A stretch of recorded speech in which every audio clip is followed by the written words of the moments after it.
So, new receivers with new teams. George Pickens, the latest example, going to the Dallas Cowboys. We're going to do on a scale of 1 to 10. And I know this is difficult to pivot from a grading mindset to a 1 to 10 mindset, but the 1 to 10 level impact, 10 being the biggest, 1 being the smallest, impact of a receiver on a new team. Let's start with Deebo Samuel. We talked about him earlier within the confines of the NFC East receivers. Deebo to the Commanders.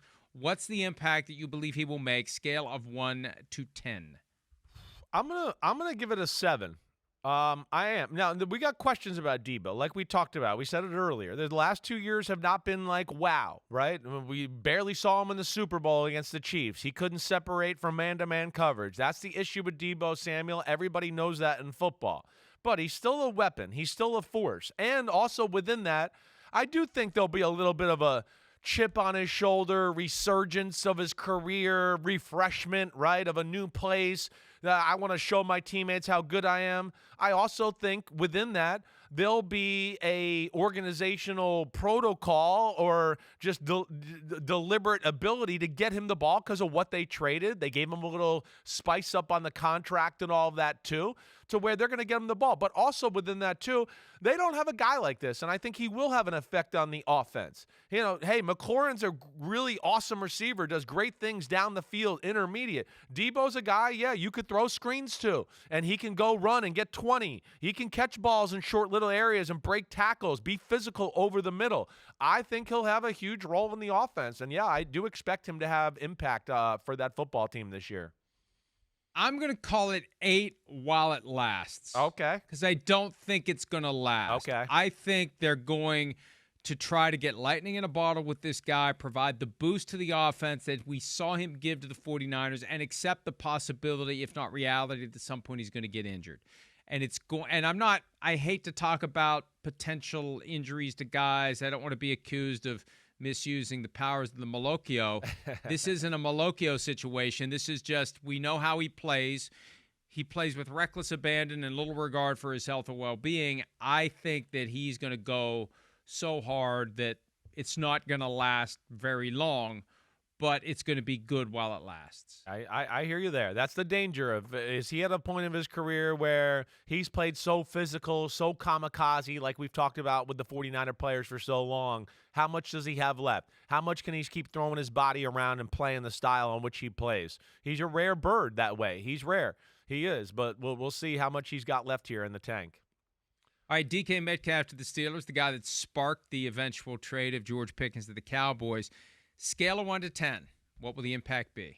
I mean, this is arguably the highest impact, I think, of anything that we've seen here. I mean, I'm going to give it a 9.5. With the price tag they paid him, the type of player he is, yeah, they're going to feed him. He's going to be the focal point of the offense. They're in transition at the running back position, right? We expect Aaron Rodgers to be there. He's the go-to guy. He's a guy that, again, did not get the ball enough in Seattle and still gets 1,000 yards or gets close to it.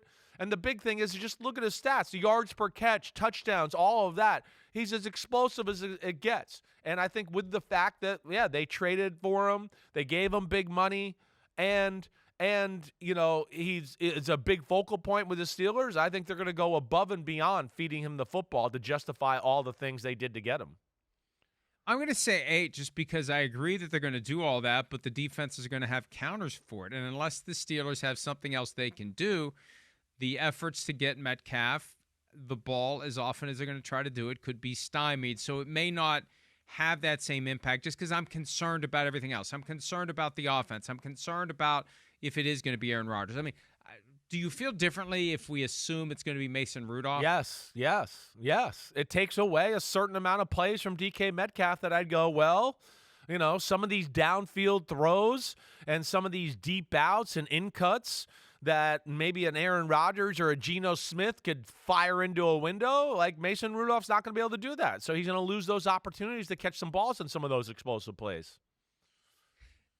Davante Adams to the Rams. Yeah. And it's so odd because we thought they were going to go younger and cheaper than Cooper Kupp. They went older and more expensive than Cooper Kupp, which tells you it was just time for that relationship to end. but Adams with Puka Nacua and Matthew Stafford, 1 to 10 impact for Adams in LA. I'm going to give it an 8. I am. I think that I look at Davante Adams, and this is more than just, hey, we know he can do some things physically that are going to help their team. Davante Adams, you say what you want. At his age, he can still run by people and get down the field, which I'm impressed by. He's always been one of the greatest route runners there is, too.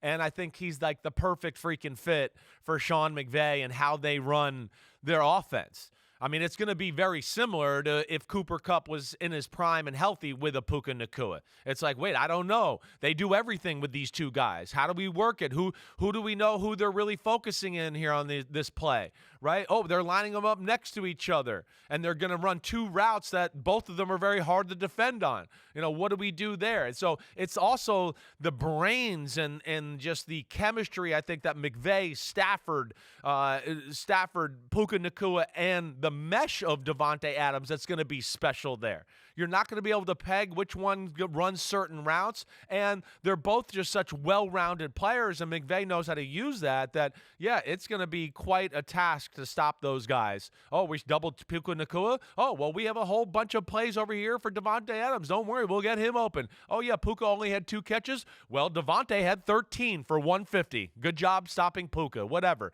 I think there'll be a big-time impact here. I'm going to call this one a 10. Okay. I think because all of the different factors, you've got McVay, you've got Stafford, you've got Puka, assuming he stays healthy, and that guy attacks everything, including the ground, as we saw in the game against New England last year, in a way that can get him injured. Right. But look, all due respect to Cooper Kupp, he was a Super Bowl MVP, even though I still think Aaron Donald should have won that one after Super Bowl 56. This guy is a bigger, better, badder version of Cooper Kupp. And look at what Cooper Kupp has done in that offense. Now, Kupp in his prime, 2021, that's not Davante Adams. But right now, Davante Adams comes in with a greater capability than what Cooper Kupp had in that offense. And it's that offense, it's that quarterback, it's everything. It's the whole vibe with the Rams. I just think this is one of the more underrated and also one of the best moves of the entire offseason. And I think it surprised everyone because what did we think? I mean, I knew that he was going to get cut by the Jets. That was a no-brainer. Yeah, right. I thought, he's just going to wait and see what his buddy Aaron Rodgers does and keep that going. He's going in a different direction. Remember when he went to Las Vegas, the narrative after 1 year was he wanted to prove he could play at a high level without Aaron Rodgers. I think now he's feeling the reality of he's only got so many spins left. Right. I want to try to get a Super Bowl ring because I don't think I'm ever going to get one with Aaron Rodgers. Right. No, it's the perfect storm for him. He's back out in California where we know he wants to be. He's with an offense and a quarterback and a play caller that know how to use his talents to the utmost, and he's going to capitalize on that. And like you're saying, too, the player's pretty damn good, and he's looking at it going, as we've said many times here in the offseason, damn, this team's good. Damn, they got a lot of young talent. Damn, they had the Eagles on the ropes more than anybody in football there at the end of the season. So, yeah, I can understand it totally, and, yeah, I think the Rams are lined up for a special year here. Thursday night to start the season. Hey, whatever game it is, it's going to be great. But the possibility of a Rams-Eagles rematch to get things started, that would be something. Okay, Stephon Diggs to the Patriots, coming off of the torn ACL, the disappointing final year with the Bills, everything that goes into it. But given what the Patriots need, what kind of an impact do you see Stephon Diggs having? This is a different one here. This is, to me, a guy that maybe doesn't fit quite in the mold of the other guys for a lot of reasons. I mean, one, like you just mentioned, he's coming off an injury that's pretty damn serious, and that bothers you. Right, he's not the same player he was in his prime in Buffalo or Minnesota. He's still damn good, right? But I don't look at it like somebody looked like a Davante Adams or necessarily a DK Metcalf, where the offense is just going to go, hey, let's formulate a bunch of stuff around him. No, the beauty of Stephon Diggs is he can do everything pretty good, and that's where he's got great versatility and value to his offense. So I give it a 6 here just because I don't think he's a superstar anymore, and I don't think they're going to just go out of their way to feed him the ball there with the Josh McDaniel offense. I think he'll have a niche of like, hey, these plays are good and they'll work for you and your skill set and all that. But it's not going to be like, hey, let's get the ball to Diggs. Let's get the ball to Diggs. It's just going to be like, hey, we like this play. We got a lot of good receivers, and the ball might come to you, Stephon Diggs. Let's work it that way. I think that's where the value is in this situation. Same number I thought of. We really aren't going to fight today. We got 38 minutes, though, to change that. 6, and that's good enough. It's not like that's a disappointing 6. No. 6 is kind of like right where he would be and needs to be right now, and anything better than that, and the Patriots really will have a resurgence in 2025. All right, George Pickens of the Cowboys, last but not least, 1 to 10. Well, I think that it's pretty significant in my, and let me look at my prior grades here. I think the impact to the Cowboys is huge here, right? And so I'm going to give this one an 8.5.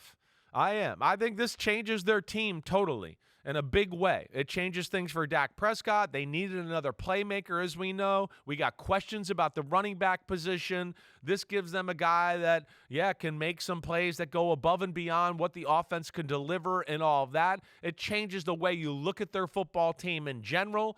Again, now we just got to see, can Brian Schottenheimer feed him the ball and really put focus and make the offense about the 2 receivers and really show us the ability to feed everybody that way. I don't know if he's quite done that in his career to this point, like we've talked about with some of these other guys, where they can do it, and I've seen them do it. So that'll be a big part of it. But, I think basic level, the effects here are big time for the Cowboys.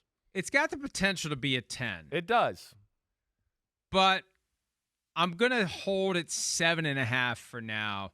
I need to see it work. I need to see that Dak Prescott can draw more out of him. I need to see that we can get away from the stuff that drove the Steelers crazy. And this would be the first time that a player that Mike Tomlin ultimately was unable to get pointed in the right direction with his career found that direction somewhere else.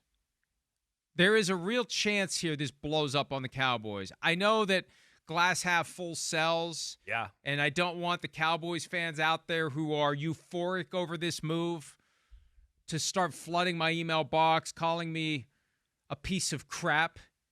But there's a chance this blows up in the Cowboys' faces. We cannot discount the possibility that yet again the Steelers were right to cut the cord when they did and get what they could and get out of Dodge. Oh, exactly right. That's, I think, what we're all going to be watching. How they handle the person, the personality, maybe the discontent of not getting the ball early on in the year. All of those things, certainly.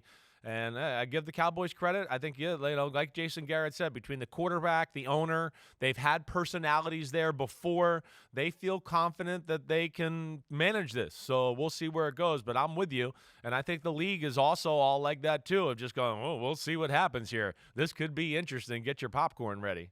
Hi, it's Mike Florio. Thanks for watching PFT on YouTube. Hit subscribe for the latest news and analysis from Pro Football Talk.